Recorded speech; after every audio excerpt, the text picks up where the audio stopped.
Mari kita berdoa. Bapa Surgawi, kami sungguh bersyukur untuk cinta-Mu yang besar atas kami.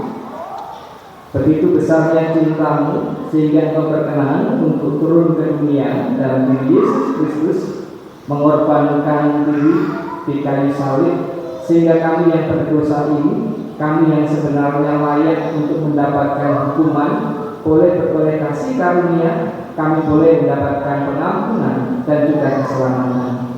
Bapa, mari Engkau juga menolong kami, sehingga kami yang sudah merasakan cinta kasih Tuhan yang besar ini, kami juga dimampukan supaya kami terus membangun diri, sehingga diri kami juga dipenuhi dengan cinta yang besar, cinta kepada-Mu, cinta kepada sesama kami, dan juga cinta kepada hal-hal yang baik dan benar.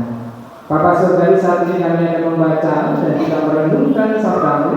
Kami menyadari keterbatasan kami, karena itu sungguh kami mohon pertolongan dan juga tuntunan Tuhan, sehingga kami dimampukan untuk bisa mengerti apa yang menjadi kehendak-Mu. Kami memegangnya teguh di dalam hati kami dan juga melakukannya di dalam laku hidup kami sehari-hari. Di dalam nama Yesus Kristus, firman yang hidup, firman yang telah menjadi daging, kami berdoa. Amin. Saudara-saudara yang dikasihi Tuhan yang membawa Alkitab, mari dipersiapkan Alkitabnya. Kita akan mencermati sabda Tuhan yang diambil dari Injil Matius pasal yang ke-6 ayat 1 sampai dengan yang ke-6, dilanjutkan ayat yang ke-16 sampai dengan yang ke-21.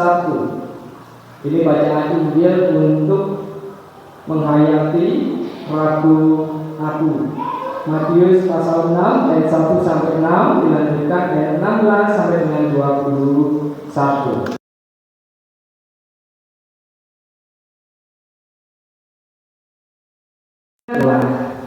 Jangan kamu melakukan kewajiban agamamu di hadapan orang supaya dilihat mereka.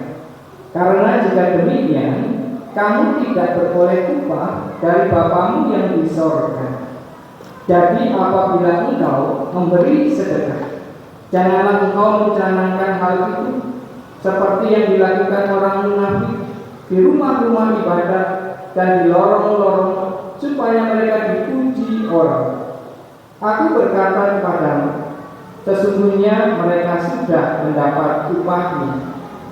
Tetapi jika engkau memberi sedekah, janganlah diketahui tangan kirimu apa yang diperbuat tangan kananmu.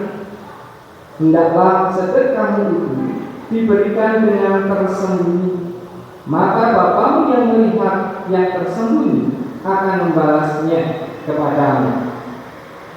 Dan apabila kamu berdoa, janganlah berdoa seperti orang munafik. Mereka suka mengucapkan doanya dengan berdiri dalam rumah-rumah ibadat dan pada tikungan-tikungan jalan raya, supaya mereka dilihat orang. Aku berkata kepadamu, sesungguhnya mereka sudah mendapat upahnya. Tetapi jika engkau berdoa, masuklah ke dalam kamarmu, tutuplah pintu, dan berdoalah kepada Bapamu yang ada di tempat tersembunyi. Maka Bapamu yang melihat yang tersembunyi akan membalasnya kepadamu. Kita lanjutkan ayat yang ke-16 sampai dengan yang ke-21. Dan apabila kamu berpuasa, janganlah muram mukamu seperti orang munafik. Mereka mengubah kain mukanya supaya orang melihat bahwa mereka sedang berpuasa. Aku berkata kepadamu, sesungguhnya mereka sudah mendapat upahnya. Tetapi apabila engkau berpuasa, minyakilah kepalamu dan cucilah mukamu, supaya jangan dilihat oleh orang bahwa engkau sedang berpuasa, melainkan hanya oleh Bapamu yang ada di tempat tersembunyi. Maka Bapamu yang melihat yang tersembunyi akan membalasnya kepadamu. Janganlah kamu mengumpulkan harta di bumi, lengat dan karat merusakkannya, dan pencuri membongkar serta mencurinya, tetapi kumpulkanlah bagimu harta di sorga, mengakan karat tidak merusakkannya, dan pencuri tidak membongkar serta mencurinya. Karena di mana hartamu berada, di situ juga hatimu berada. Saudara-saudara yang dikasihi oleh Tuhan, demikianlah Injil Yesus Kristus menurut Matius. Yang berbahagia kita yang membacanya, yang mendengarkannya, dan yang memperhatikannya. Hosiana.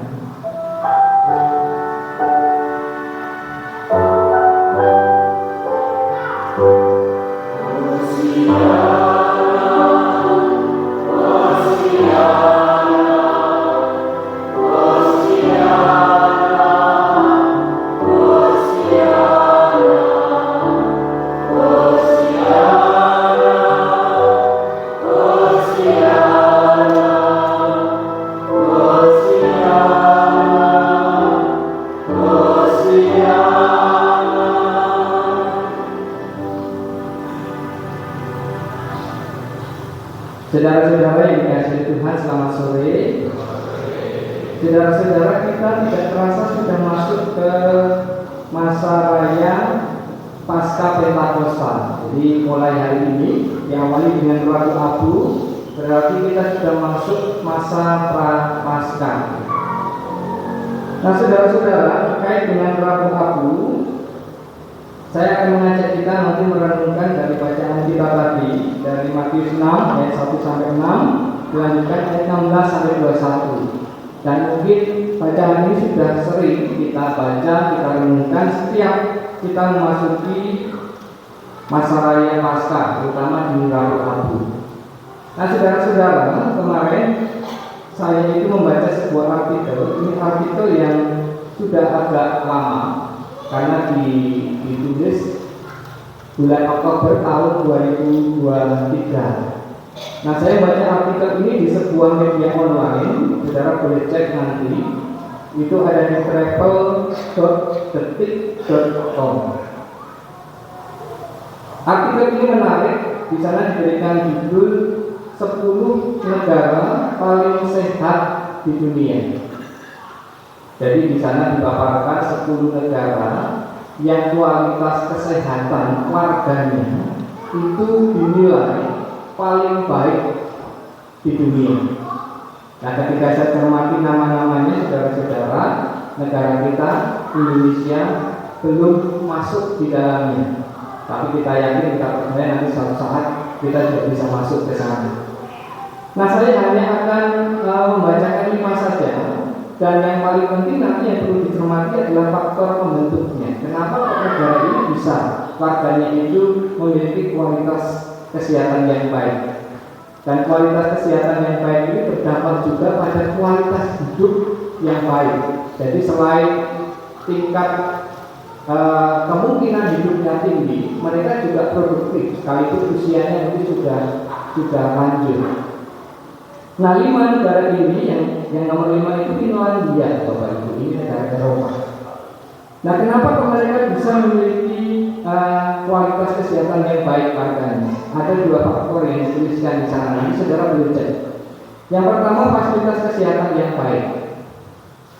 Karena mereka negara maju, jadi fasilitas kesehatannya baik. Nah, kemudian faktor yang kedua adalah ini, kesadaran kesehatan dari warganya yang juga baik. Indikatornya apa? Ini ada dituliskan di sana. Saya hanya membaca. Indikatornya adalah bahwa ternyata di Finlandia itu angka perokoknya itu sangat rendah. Bahkan tiap tahun itu turun.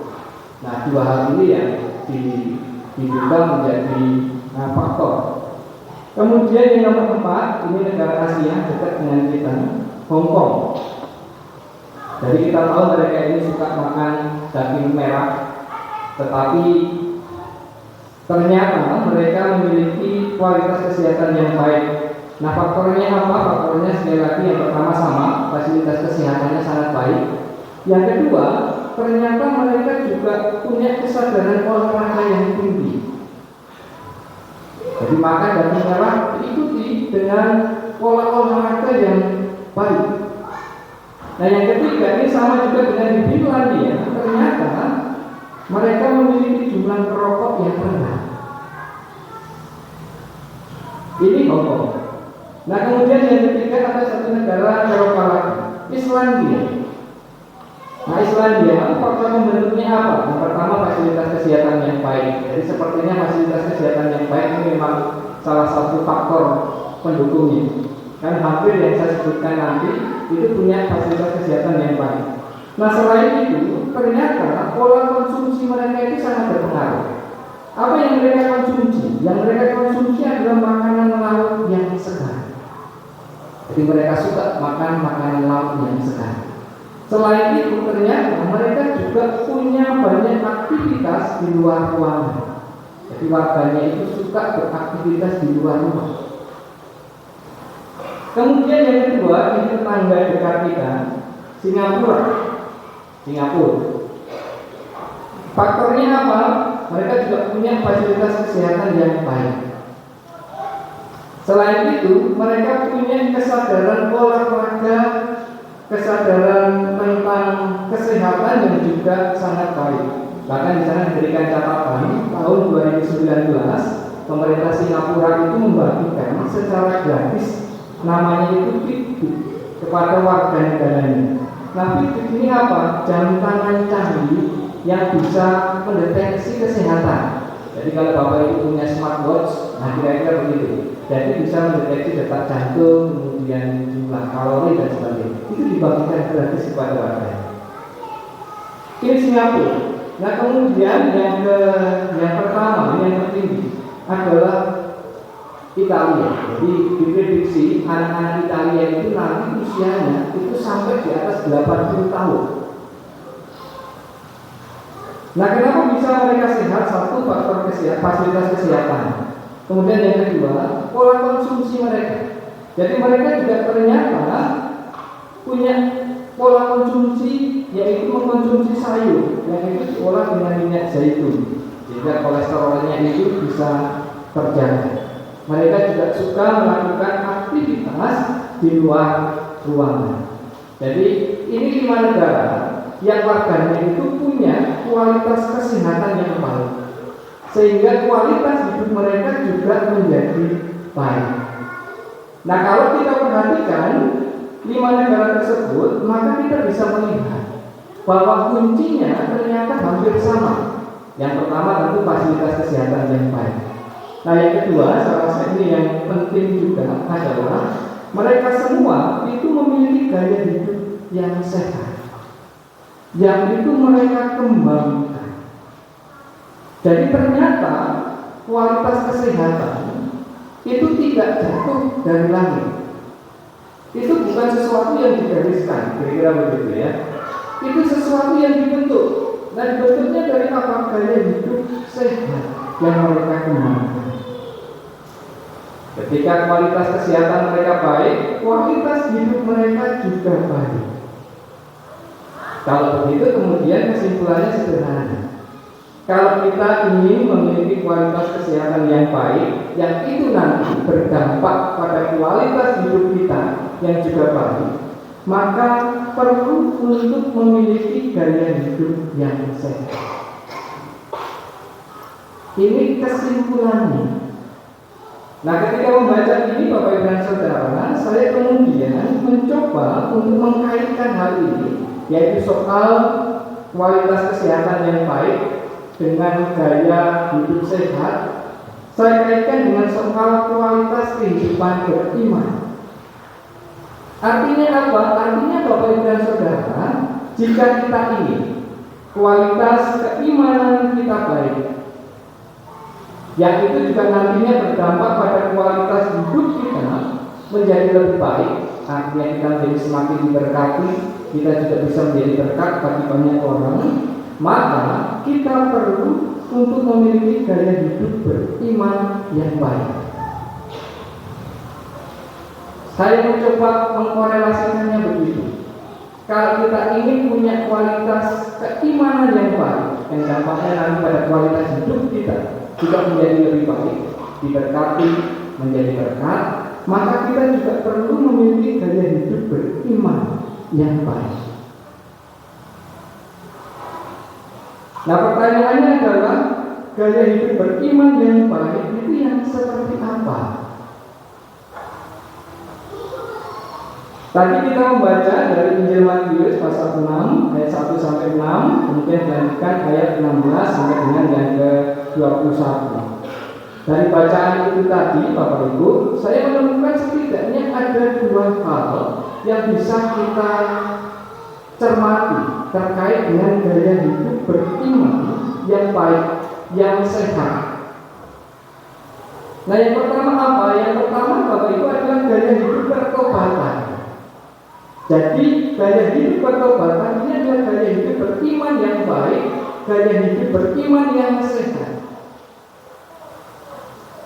Di dalam bacaan kita tadi memang tidak ada kata-kata itu, karena hal tentang pertobatan ini disampaikan oleh Yesus Kristus mengawali pengajarannya tentang apa yang tadi kita baca, yaitu tentang sedekah, doa, puasa, mengumpulkan harta.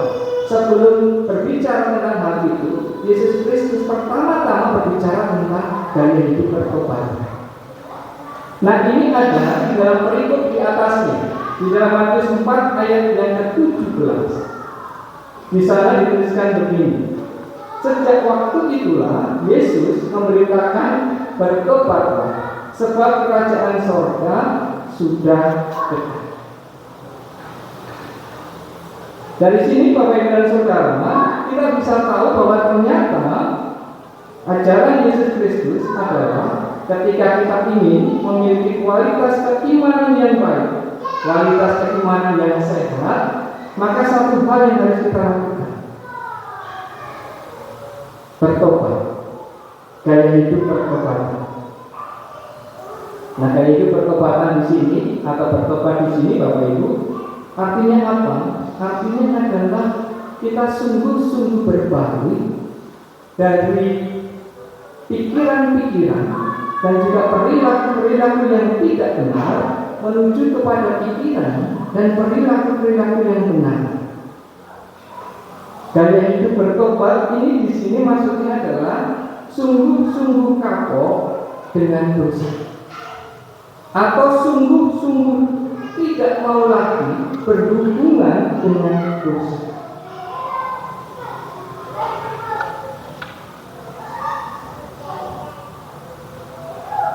Kalau begitu, maka gaya hidup pertobatan yang dimaksudkan oleh Yesus Kristus adalah bukan dalam arti misalnya, karena setiap minggu itu kan kita ada selain Introitus, tapi juga kita lakukan selalu ada pengakuan dosa.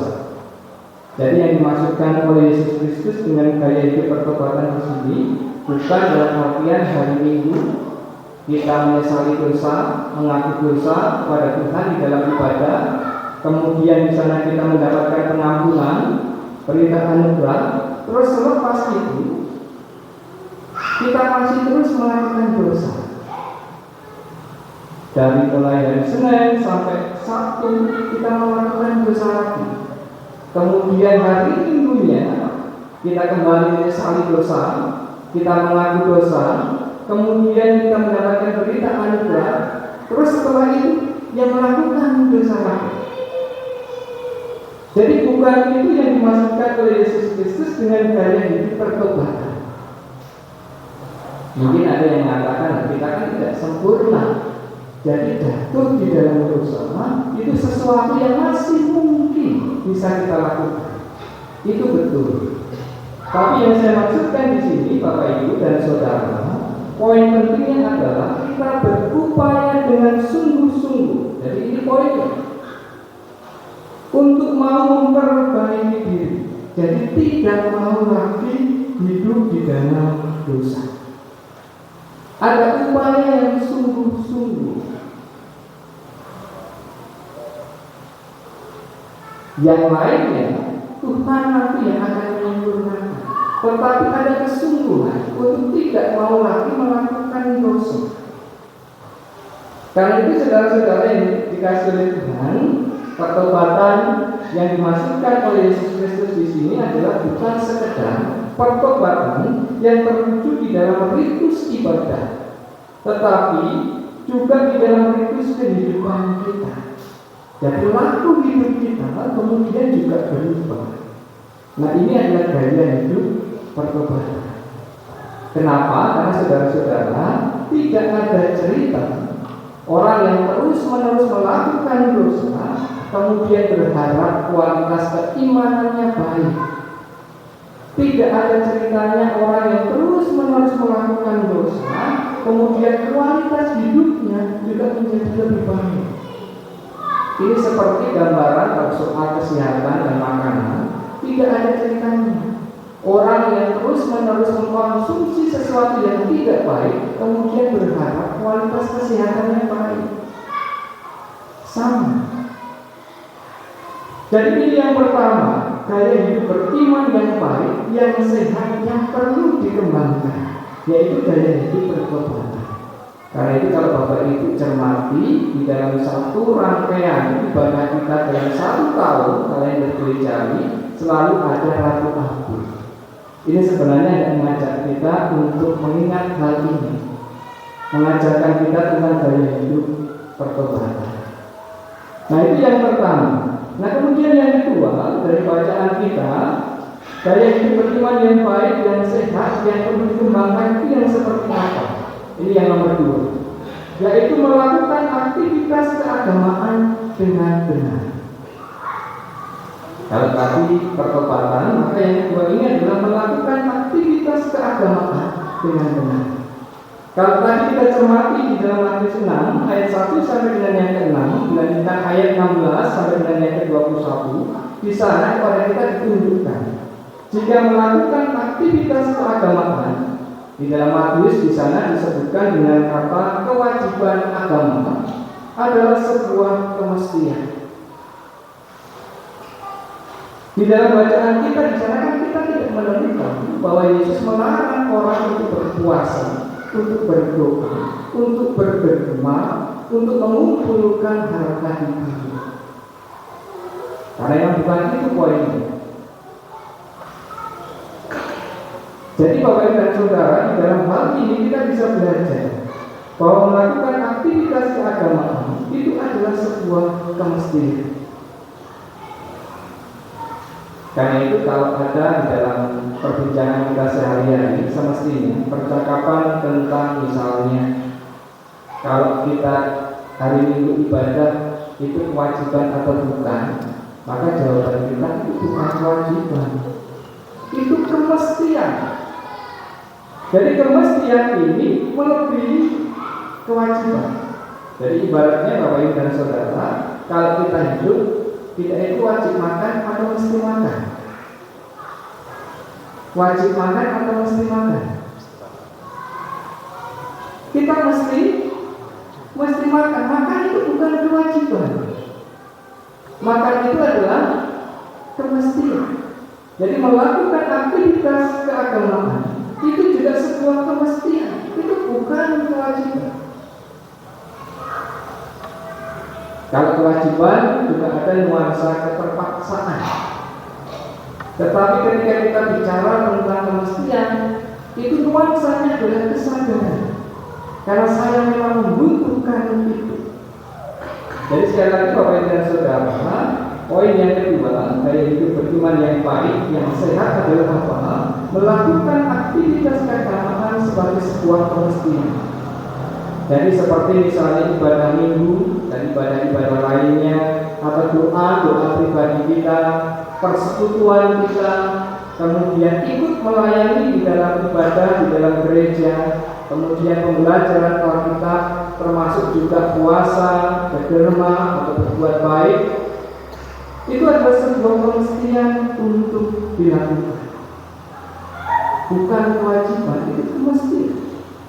Karena itu Bapak dan Saudara, harusnya yang ada di dalam pikiran dan juga hati orang percaya, ketika hari Minggu tiba, maka dia akan merasa kosong jika hari Minggu itu tidak ibadah.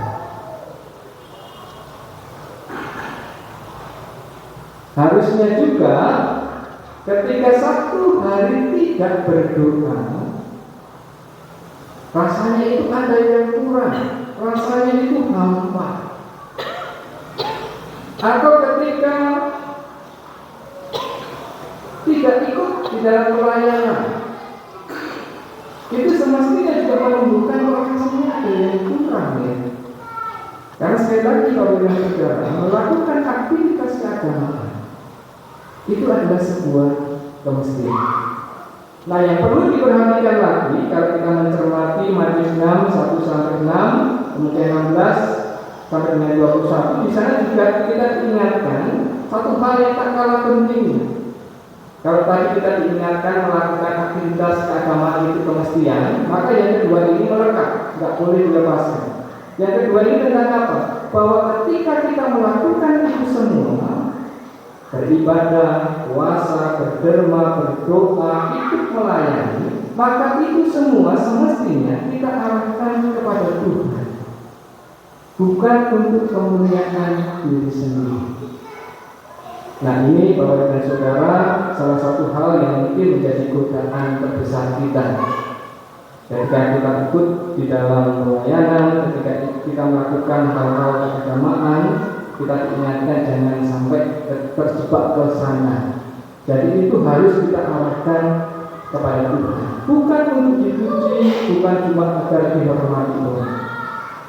Nah, saudara-saudara yang dikasihi oleh Tuhan, sekali lagi, jika ingin kualitas hidup kita baik, diberkati, menjadi berkat, maka kita juga harus menjaga kualitas keimanan kita. Dan agar kualitas keimanan kita baik, sehat, maka kita perlu juga memiliki gaya hidup beriman yang baik, gaya hidup beriman yang sehat. Ada 3 yang kita ingatkan: membangun gaya hidup bertepatan, yang kedua setia di dalam melakukan aktivitas keagamaan, tidak bolong-bolong. Kemudian yang ketiga, melakukan semua aktivitas itu diarahkan kepada Tuhan. Saudara-saudara, selamat memasuki masa Prapaskah 2024. Mari bersama-sama masa Prapaskah ini kita jadikan momen kita membangun gaya hidup beriman yang baik, gaya hidup beriman yang sehat. Tuhan memberkati kita semua. Kita hening sejenak untuk merenungkan sabda yang baru saja kita dengarkan.